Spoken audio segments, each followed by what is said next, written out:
Is your team not performing well? Is morale low and turnover high? Are you falling further behind the competition? I'm here to help. I'm your host, Shani, and this is the LeaderShift Show, where business strategy and culture finally meet, and we make the long-awaited shift from rhetoric to results. I promise I'm not your typical boring leadership consultant, and I will help you get your shift together. Let's do this. Hello, LeaderShifters, and welcome to another episode of the LeaderShift Show with Shani. It is my privilege and pleasure today to welcome to the show Jim and Jamie Sheils of 18 Summers, which is a brand and a book and so many other things. And it's all about bringing family back. Cue the Justin Timberlake song, I'm bringing sexy back, and change the word to we're bringing family back. I wrote a whole version of that, a whole spoof. He actually has a song on it, believe it or not. I do believe it, because you know who's become like my favorite YouTube sensation? The Holderness family. Oh yeah. Are you familiar with them? Them? Yeah, they're funny. You have to tell me. Yeah. They're this fantastic family. They've been making not really Weird Al Yankovic type versions, but they've been taking pop songs for years and putting their own words to it for pop culture.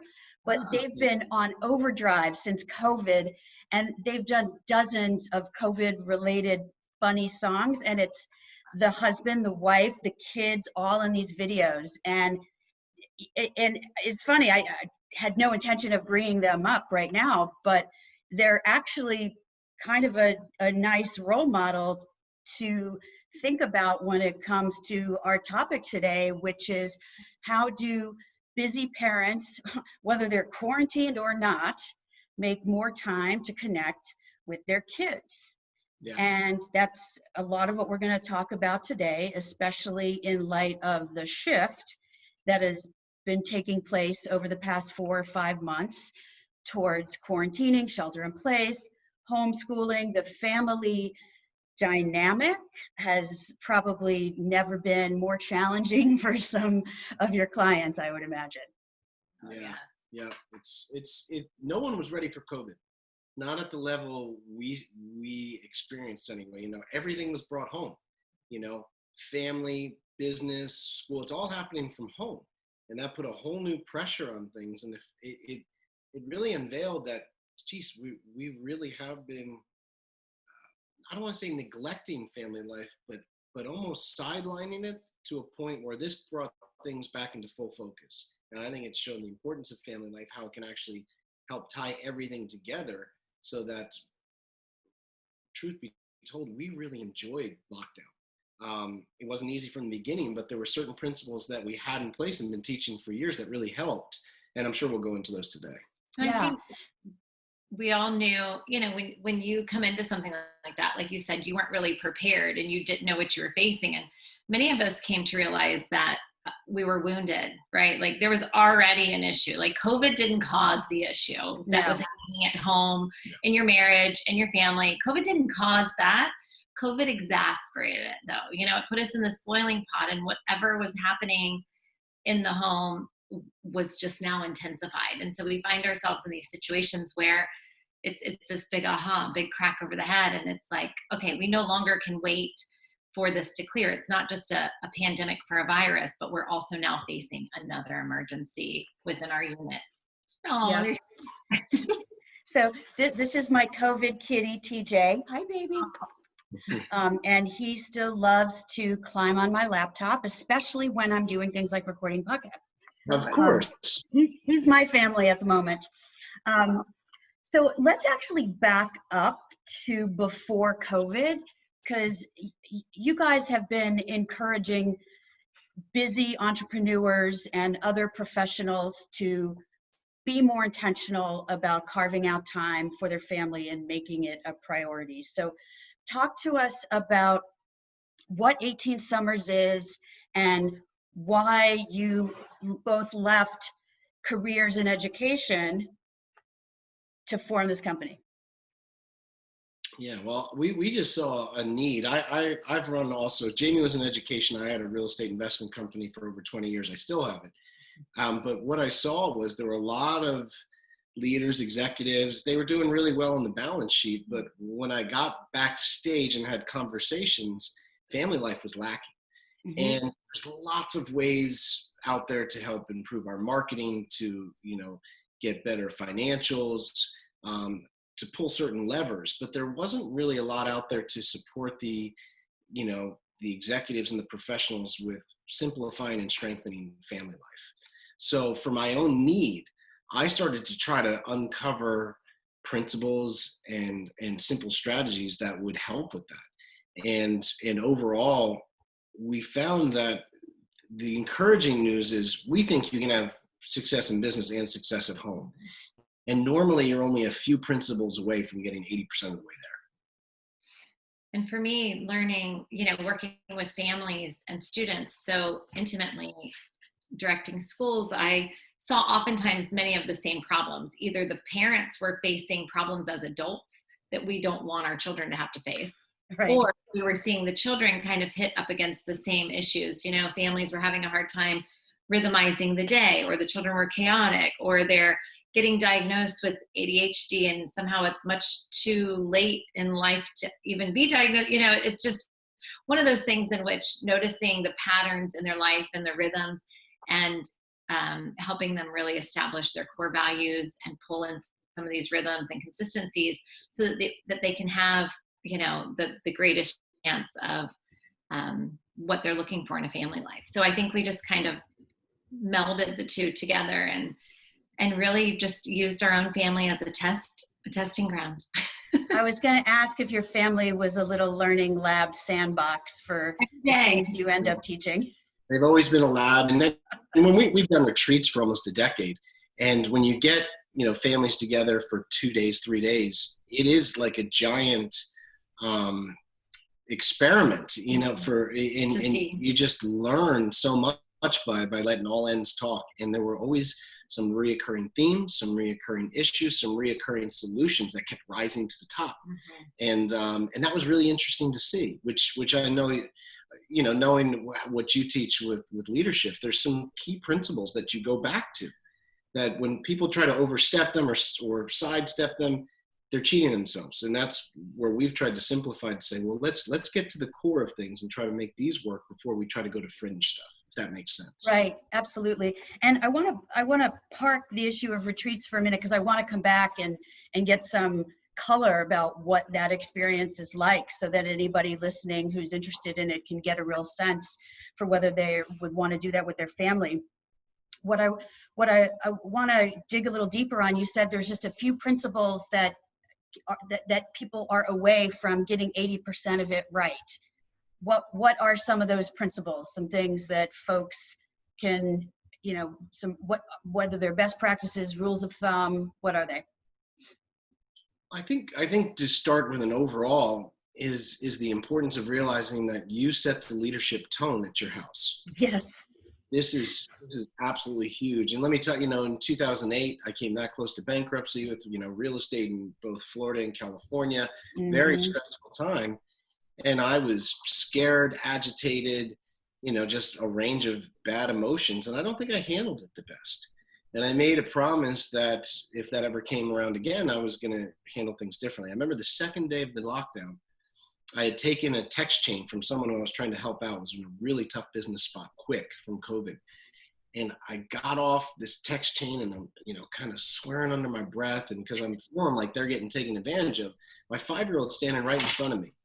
And she goes, "Daddy, why are you so mad at me?" And it was like, And I said, you know what? Everything's being brought home. I'm setting the tone. I'm either going to be here with my family or I'm going to be in a part of the house completely separate. I'm not going to be puking in my living room any work stuff. I'm going to keep things separate.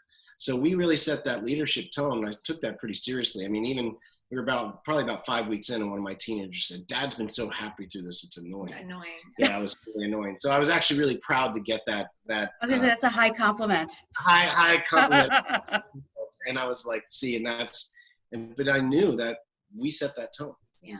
And just like in your business, no matter what's happening outside. So recently, like we keep referencing, okay, so COVID, the government, everything that's occurring outside of your home doesn't have to occur inside of your home. It doesn't have to occur inside of you. You can choose the emotion, the tone that you're setting inside of your space, what you're bringing into your home. So if you're frantic in your home, if you're constantly puking about how bad it sucks, how life is over, how these morons, politicians, or like whatever it happens that you're vomiting about work or about world, your children are like, oh gosh, I need a bath from that badness, and then they're going to continue that same energy. Or if you're irritated from work and you're not setting clear boundaries and expectations, then you're taking a phone call when you're supposed to be playing a game or reading a book. There's just some things as we get into some of the other principles, boundaries and expectations are huge, so that you're having work in a workspace and having play in a play space, or having romance in a romance space, whether it's, with a spouse or playing with your children, but that everybody knows when you are with them versus when you're with your work or with the rest of the world. And we just try to really be mindful of building that type of a schedule so that everyone knows what to expect, and you know what to expect for yourself. Okay, I'm going to allow myself to consume media for 30 minutes at this time of day. I'm not going to consume it all day long and be gluttonous, but for this amount of time, I'll get informed, and then I'll go be with my family. So, yeah, which kind of leads us into the second principle we talk about, which might seem obvious, but it's so overlooked. And that's, we all got used to social distancing, like we were talking about before we started the interview. But we really need to look heavily at tech distancing. It's a term that we came up with. We had always talked about doing tech fasts as a family, having times when we're on, times when we're off. Like, intermittent fasting is a great health wage for maintaining weight, organ revitalization. Doesn't mean you don't eat, but you're choosing to eat. So we call it tech fasting or tech distancing. So like Jamie said, fine, people, there's lots going on. If you want to read the newspaper or watch news for up to a half hour a day, that's great. But we have a saying, if you watch it for a half hour a day, you're informed. If you go to 2+ hours a day, you're infected. It's great. So we encourage people to do some tech distancing on that, and also have a period of time where you're completely and totally unavailable. Give yourself that gift every day. We call it the dinner time challenge. We were actually on the... So unavailable to work. Or unavailable to work. Yeah, everything.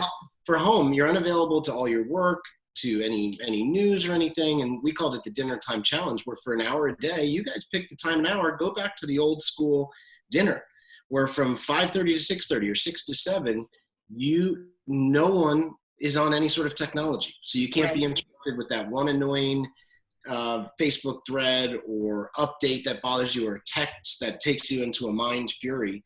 You're giving focus to your home life again without the chance of distraction. There was a study that 60 years ago, the average dinner time was about 90 minutes. 60 years ago. Do you want to know what it is today? What they said the average dinner time is today? It's probably less than 10 minutes, if I had to guess. It was 12 minutes. Okay. So huge. I mean, you're right. So it just shows people were rushing off to other things. And if we're always doing that, just as leaders of a company, if you're not really listening to your executive team, taking that time to focus and always rushing out, are you going to connect? Probably not. So the principle of tech distancing is something we try to practice, instill, set the example of, for our kids, so that we can reground and really be there present for each other. Absolutely. I love it. And your terminology, informed versus infected, I'm going to use that. I will give full credit to you, but I love that. It's such a great way to describe it. Yeah. Thank you. Thank you. Okay. Is there principle number 3? There is. Do you want to go over the third principle? Scheduling and boundaries and expectations. Yeah. Well, revising. Oh, yeah. Sorry. In my head, revise is at the end, but So revising a schedule. So once you create, once you know when your tech distancing times are, and once you set the tone in your home and you have these boundaries and expectations, things that how you want it to be set up. For us, it looked like a schedule. We have 4 children, 2 companies. We took in 2 foster children over the pandemic as well. So we had a lot of moving parts. And so we took, okay, what do the teens need to accomplish? What do the toddlers need to accomplish? What do we need to accomplish individually? You know, we had to take all these pieces and we created a schedule that had times of availability, times of unavailability to work, to each other, you know, still had a date night, even though date night looked more like a huddle in a corner, rocking and crying together. But just making sure that the things that mattered to us happened, that dinner time happened at the same time each day, you know, and setting some of that up. And what we found was the first week or two, we were like, oh, we were so proud of ourselves. We thought we nailed it. We had like this giant space of availability time to just like have family play. And then real estate kind of went insane on week 2.5, 3. And all of his free time, family time got sucked up into work. And so instead of constantly every day fighting that chunk of time and him feeling guilty that he couldn't do the family time or guilty when he's doing family time, knowing that work needs him, we revised the schedule because we know that revision is part of learning and part of scheduling. Cat. There goes the cat. Yeah, but, and so we just took into mind and we were like, you know what, it's never perfect the first time. It's maybe not even be perfect the 5th time. So revise. We made a revision. Okay, so dad's not available 3-hour chunks of time. He's available. You know, and then for us, when the foster children came, you know, about halfway through the pandemic, we had to adjust my available hours because it got to where I was needed to be pulled a little more into the home and not as available for work. And so that kind of had to adjust. And so we just found ourselves navigating, or we'd find a restaurant and we would suddenly change one of our meal days to a takeout day instead of a mom cooking pasta day or whatever it happened to be. Sounds like it's being flexible. Yeah, but just knowing that it's, instead of feeling guilty or fighting against it, just knowing that you can revise it, look at what you're doing and change it to where it works. And I think we're on revision 4 or 5 now, but we really found a place where we're like, okay, this is where it sticks. But don't throw out all the good stuff. Okay, all of these things work, but the rest of this doesn't. Okay, so then just change what doesn't work. Yeah. Right. You know what it reminds me of? Are you guys familiar with Getting Things Done? It's a productivity Bible for a lot of business people, David Allen, the GTD method. And one of the things that he advises people to do every week, hence the name, is a weekly review, which is look at your calendar for the week that just passed. What had you scheduled that didn't end up getting done? Look at your calendar and your task list. What still needs to get done? What can be de-emphasized? Looking ahead, what do you have planned for the coming week? What's priority, what's not, right? Are you missing some things? And being intentional about using the time wisely, consciously for priorities, etc. And the reason it's weekly is because you can't really plan much further out than that, right? Because life throws you too many curveballs. And so, I mean, it sounds to me like the revising is kind of the family version of the weekly review in some ways. And frankly, they can be done together, because I agree wholeheartedly with something you said at the introduction, which is people who are happier at home are happier at work and vice versa. And it creates interdependence because they both contribute to being your best self. Yeah, absolutely. Yeah, and as you said, planning out for the week and then putting it into motion is easier than trying to do by each morning, each afternoon. It gives more of a visibility, like the old Stephen Covey, and I've used that for almost 30 years now in my life, and it does give a broader spectrum. And again, I think it's so important that her and I always talk about, okay, what do we have coming this week? Together, we have that time in the beginning of the week. And whether, Jamie and I run the education company together, I take care of the real estate business, and then she runs the household for the most part. Sure. There's overlap. And the more that we're staying in touch on that, things are more cohesive, they run better. So if you're not taking a little bit of that time to actually even take 10 minutes and say, what are the big rocks we got on the table this week? Yep. It could simplify things so much, where there's that big misunderstanding or that big oops, or can be avoided just with that. Let's look at the highlights of the week coming ahead and what were some things that happened last week. It's a very simple process, but it goes a long way.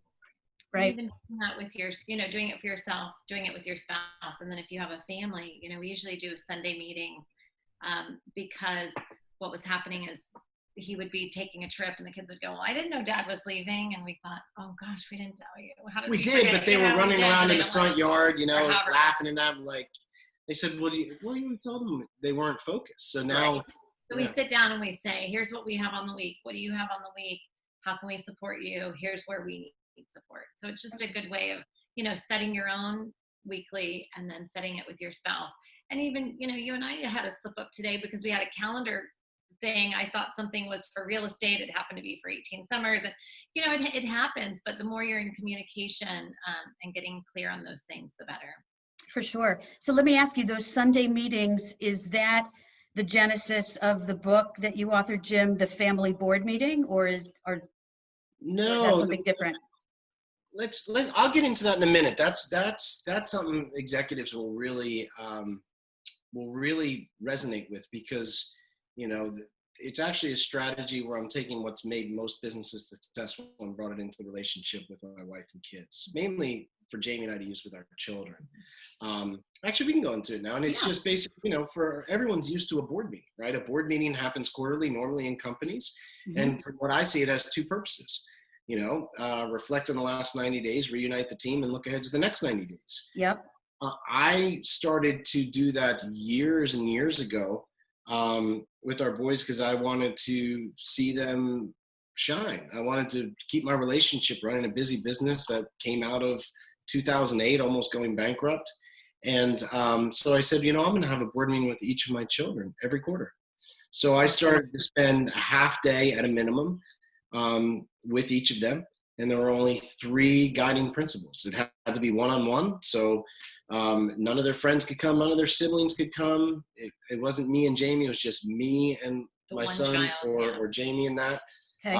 Second principle was without electronics, which I just hit on. We're big on. Love it. Yep. My phone is off. Their phone is off. They didn't have phones at the time because they were younger.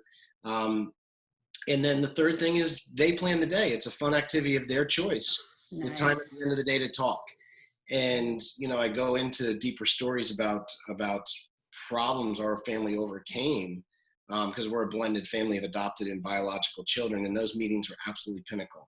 And I started to share them very cautiously, or almost like, oh, this is such a simple thing. It's not even worth talking about. Well, funny, that's what I started to get invited to bigger business events to speak on. Hey, what's this thing you're doing with your kids? And next thing, it turned into a book, to interviews, to, a whole series of family support. So that one thing of, I do a board meeting every quarter with each one of my children, one-on-one, without my phone. They plan the day. I follow it, and we spend time at the end of the day talking. And that simple formula has deepened and strengthened our relationship beyond measure. And most people that we've worked with, and it'd be thousands of families now, say that one technique, that one has taken them to a different level, with anywhere from divorced dads who are separated from their kids a lot to busy executives who were just too dang busy. But Right. They said when you schedule it and they put it on their schedule, like it's their most important shareholder or whatever, and it gets done, the relationship just nurtures and strengthens. I absolutely love that idea for the kids, absolutely. And for people's direct reports. It's like everything you guys are talking about for doing in the family are things that people should be doing with their most important relationships at work also. And it's like a lot of people know they should be doing those things in both places, and they don't do them in either place. Yeah. And the common denominator is relationships, whether they're immediate family, extended family, work relationships. We're all just people, and it's how do you cement those relationships of trust and commitment and loyalty, and you can only do that by spending some quality time together in the way that the way you described with the family board meeting quarterly for half a day is one brilliant way to do that. Yeah. And LeaderShifters, I want to hear some reports back from you that you're doing family one-on-one board meetings with each of your kids. Yeah, It's a absolutely. lot of fun. I mean, you'd be surprised at some of the conversations that'll come out, or the comfortability, or just the laughs. And just the understanding. Everyone says, I want to support my kids. I want to understand their passions and talents more. You let them plan the day and you do that for years, things will float to the You surface. start to see what they're interested in. And I would Do, say, do they have a budget of things to plan for that? well, you know what? And people have said, oh, they're going to pick something expensive. It's been very, Nice. very rare. Some of them will be free. Going to the beach Those Awesome. where the board was free. Other ones would be more expensive. But we kind of like our oldest, will limit that. yeah, our oldest is really into fishing. So a couple times he wanted to rent a boat to go fishing, but now Alden buys cheap boats off of people and repairs them and resells them. And so his love for that bit was really incubated in board meetings, like because dad would rent the boat and they would get to have the full experience. He now has such a love to like rebuild boats himself and take himself fishing. So Wow. it's just really, yeah. Interesting to see that play out, I'm sure, for you guys. Very But it's interesting. amazing, yeah. It's Yeah. very interesting. You can put a price limit on it. Yeah. And some people have had to. A lot of the times it's not that expensive. And then our fourth quarter one is always something of service. So it's not in many ways. So yeah, the fourth quarter is we're going to send, care packages to the troops. We're going to sneak into the grocery store and pay for someone's groceries on the side. We're going to buy homeless pizza, all the homeless people pizzas and pass them out. So it's very, very service oriented. Yes. So it's not going directly to them. It might cost money, but it's of some sort of service and contribution. Right. Again, something beautiful to pass on to your kids, the spirit of service. Yeah. Well, most, executives and professionals that we talk to, I said, what's your biggest concern with your kid? And it was scary. I'm talking 99% said, I want my kids to appreciate what they have. Yeah. And because a lot of us, we work hard, we maybe started to produce a good income, some net worth, and we didn't come from that. And we're saying, we don't want our kids to not appreciate it. How do we make sure they appreciate it and aren't jaded? But don't have that struggle. Or entitled. Yeah, entitled. And active service and contribution has been the number one way for workshops, retreats, consulting we've done. It's like a hack. You want your kids to appreciate what they have, be involved in some sort of meaningful service and contribution together. You will get those results that you're looking for. I mean, writing a check is great, and that's important. We do that. They don't feel that. Now, when they're actively in it, it's a shift of, as you said, it's a leader shift. That's right. Makes Absolutely. you proud, right? You're Yes. really, you're putting those boots to the ground. And again, to use our oldest as an example, he has such a love of animals, and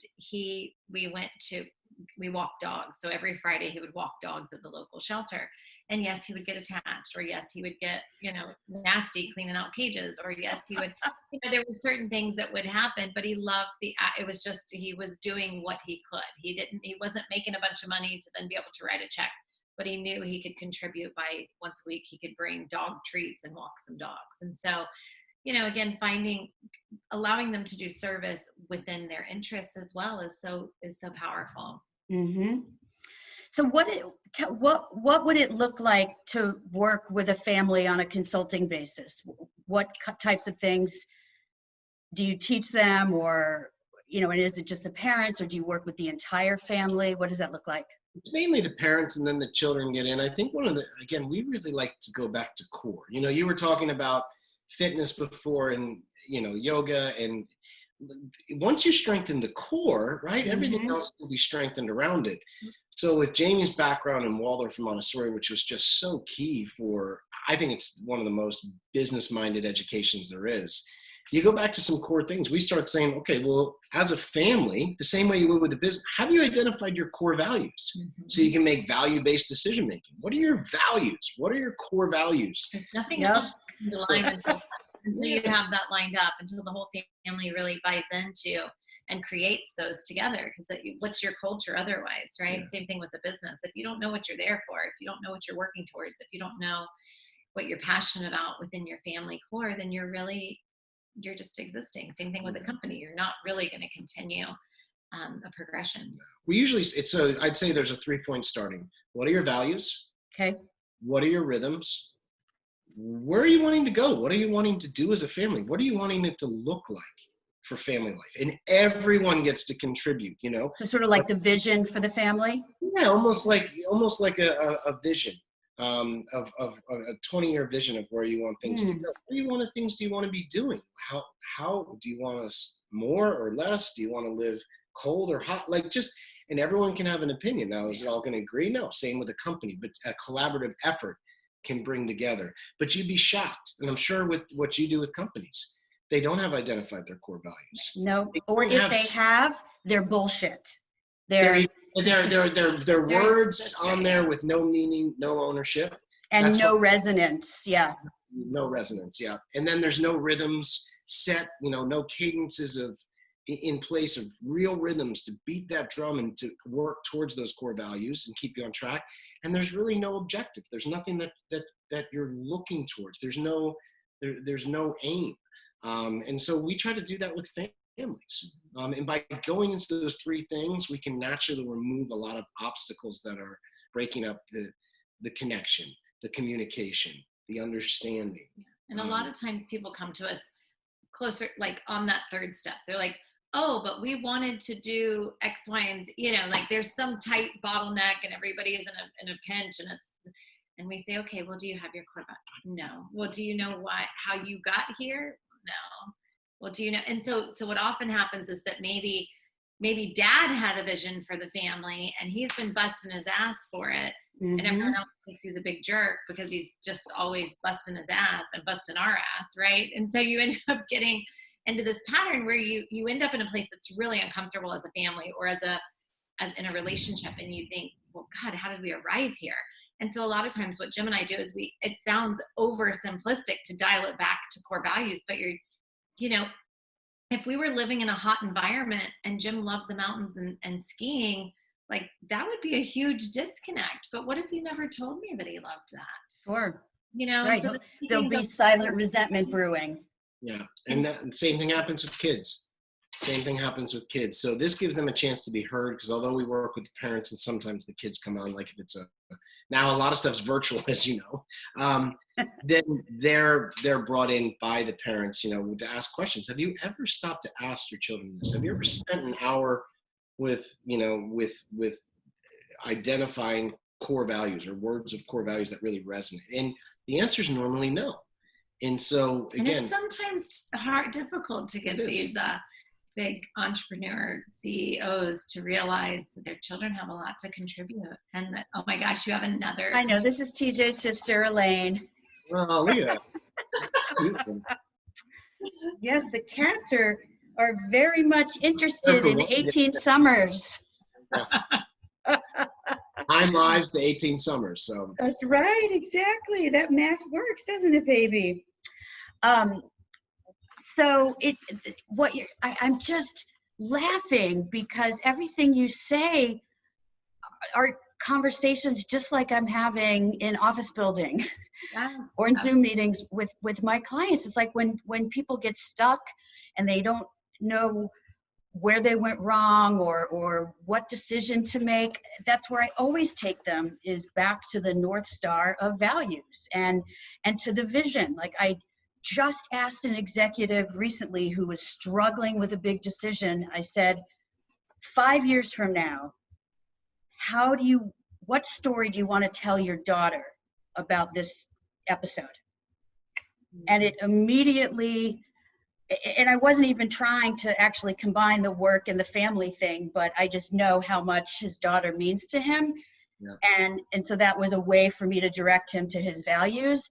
And he had the answer right away on something that he had been plagued with for weeks. That's sweet. Doesn't surprise me at all. I think that more people want to be better parents, be a better father, be a better mother. But especially for executives, they feel, whether they admit it or not consciously or it's unconscious, they feel it's better to be good at business. It's easier to be better at business than it is to be a good parent. And so we shy away. Or spouse. We shy away, or spouse. Yeah. And so we shy away because we're like, damn it, if we can pull a company through COVID, you know, and then how can we not relate to our child? How can we not communicate with our wife? And it's almost like an embarrassing thing. But again, just like you're saying with a company, if you hadn't identified core values and objectives and rhythms to help you get to those objectives, how could it happen? You know, there has to be intentionality at home the same way there is in business. So, I mean, essentially what you're doing with them is some family strategic planning. Yeah. It's, which again, leadershifters, you know how to do this. Let's bring it into your families.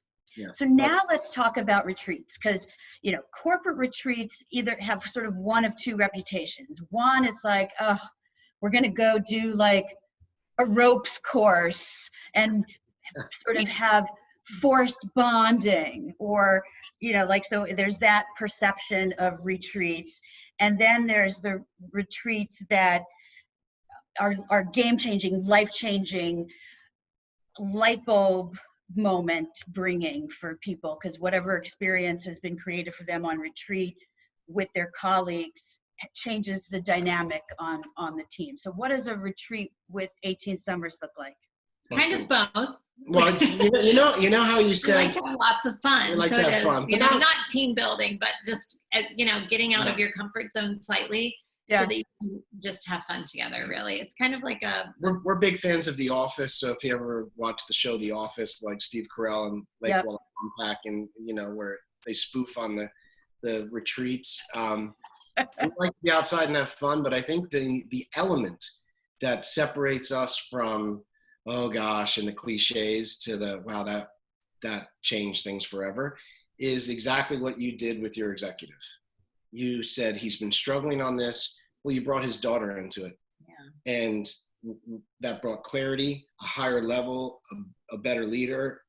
And that's why it's not just the executives, it's their family with them. Mm-hmm. And the family's involved. And it's not, kids, you quiet down and color over here, and we're going to talk. No, everyone's involved in conversation, activities, setting values, understanding where the other's coming from. And so that's the game changer, is the dynamic of including the whole family. And a lot of the times our retreats might be, if we have any hack to give people, the power of one-on-one time is pinnacle. It's an unfair advantage if you spend individual one-on-one time with your family members. Like Jamie and I have our own time, my oldest son, my youngest son, I have my own time with them. So a lot of the time our retreats might be like, a company you're with, it'll be the whole executive team and just one of their children, just one. So it focuses on that relationship. It puts a magnifying glass in a positive way on that relationship, and just having them there with them and involved and have a better understanding of how hard they work and the things that they might be going through as a preteen or a teen that we've forgotten. Game changer, absolute game changer. So I think fascinating. That's our change. I don't know what you want to add to that. Yeah, I was just, no, you're okay. But just, you know, clarifying that it is a mix of things that are physical and a mix of things that are, you know, I don't want to say there's no lecturing, but there are some fun activities that we do that kind of pull out maybe helping to identify your children's passion, because it may be the first time that you even thought that your child might be passionate about something, right? Because we think that they're children and they just do as we say, and then they don't do as we say, and then, you know, and that's kind of the relationship. But really, they are beings that have passions, they have purpose, they have things that they're going to do. And so it's just really an interesting opportunity to sometimes for the first time see what those things are, and for our children to see us as human, because during our retreats, there's plenty of time available to say, hey, maybe I didn't do something so right, or I wish this would have gone a little bit better. And so it's just beautiful to see the children getting seen for themselves and the parents having a bit of humility. And not that like that's our main goal, but it is a beautiful thing that tends to come out of it. And that it doesn't level the playing field, but I think that it increases the level of respect on both sides. For sure. Gosh, it takes the bring your kid to work day to a whole nother level. Yeah. Like, And it's about both of you. It's not just about you seeing what you do, but it's about you seeing each other. And what I like to see happen at the end of it, and it continue on, is, and again, you don't want to force anything, you know, like we talk, if you try to force the values and you're like, no one has ownership, no one buys in, there's no potency. But I like to see at the end two things happen: a sincere apology and a genuine compliment. And that might come from the child to the parent, Mm-hmm. parent to the child, or both. And sometimes that's what we're really looking for. I know, again, with leaders and being executives, I'm just going to pick on us business guys for a minute. Just because we're providing and fighting through COVID, it does not make us immune from a sincere apology. For And sure. sometimes we think that, no, we're working hard, fine, I lost my temper, I'm distant and I'm short. I don't know anyone apology. You know how hard I'm working? That's a bad thing. Or you belittle the spouse who's at home or the child who's at home saying, hey, I really miss my friends. Right. And so I've just learned those two simple things, and those adjectives in front are important. A sincere apology and a genuine compliment. Those two are like the 1-2 punch of, I think, relationship building. But it can't be a insincere apology and a forced compliment. I mean, those adjectives are real important. But when those start to come up, I mean, you're now starting to feel that distance in the family get tightened up, and then you are one giant stronghold. Yep. And once people have bonded in that way, they cut each other so much more slack. There's so much more grace and acceptance and benefit of the doubt. And I guess I just see it happen time and time again where people don't invest the time to build relationships, and as a result, they're quick to judge and make assumptions and make up stories, and then the tension starts and it doesn't get any better until they clean it up. Absolutely. You're absolutely right.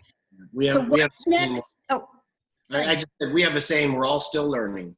It was actually a 5-year-old taught it to us, and that cuts us some slack. So just remember, with your family, with yourself, you're still learning. We're all still learning. Just let's just keep learning, all doing the best we can with what we have. Yeah. Instead of, you should have known better. That should have been handled. You should have known better. It goes a longer way. It's not easy, and I mess it up, but when you stick to it, we're all still learning. It seems to strengthen things in the long term. Cool.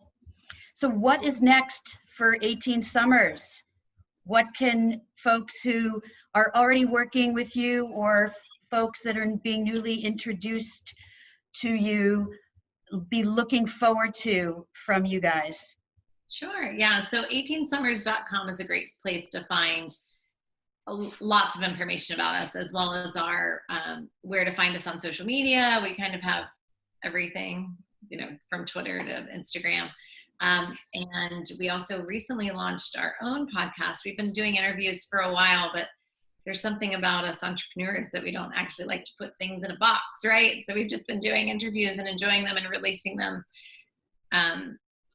But we actually formally have a podcast now. We recently launched a online course, which you can also find on our website. What's that called? It goes deeper into, it's our 18 Summers Family Impact Program. Yeah. Okay. Yeah. And so it goes deeper. What were you going to say? I'm sorry. No, Family Impact Program. Yeah. You said it. It goes deeper into some of the principles that we talked about today. It goes deeper into the board meeting strategy. It goes deeper into the scheduling, revising, tech distancing, all of those a lot of the things that we talked about today. It goes deeper. It has some personal stories. It's Jim and I dumbing it down for you, giving you tiny little nibbles of actionable steps to just make an impact on your family. And our book, it's a great time to read the family board meeting, because no better time than summer, 18 Summers. This is one of your 18, I'm sure. Absolutely. Well, summers, both my parents were teachers, as I mentioned to you guys offline before we started the podcast. And yeah, summers, even though we didn't have a ton of money, we always did something in the summers, whether it was, go to a lake or the mountains, or do a road trip somewhere. And those are fantastic memories for me, and certainly contributed to my wanderlust as an adult, no doubt. Well, whatever we put in, it's put the good stuff in when you can. For sure. Well, I want to acknowledge you guys for putting the good stuff in, not just to overburdened, overwhelmed parents' minds, but into the children, because something that I constantly hear from individuals and groups of leaders that I work with when I teach them some of the leadership skills are, my God, these are life skills. Why didn't anybody teach us these things when we were kids, when we were in junior high school, or even college, for goodness sake? Why are we waiting until we're leading people for many years before we're learning how to be coaches instead of to be directive, before we learn how to give meaningful, constructive, action-oriented feedback? Why are we waiting until that much time has passed and too many opportunities have passed before those more emotionally intelligent skills are brought, into our radar screen? So thank you for what you guys are doing for kids, for adults, and for everybody. It's been amazing to have you on the show today. No, Thanks for Shani. having us. Yeah, we appreciate it. It's great. Thank you so much. Great, And LeaderShifters, thanks for joining us. And just to give you a quick overview of some of the highlights today, and these are things that really those of you who are in manager or leadership positions already know, and you just need to be conscientious about bringing them home.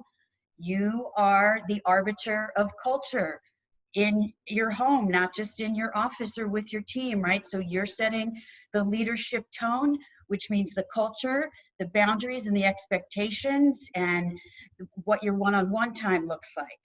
Tech distancing is something we should all be doing at home and at work. I think we're all way too attached to our gadgets.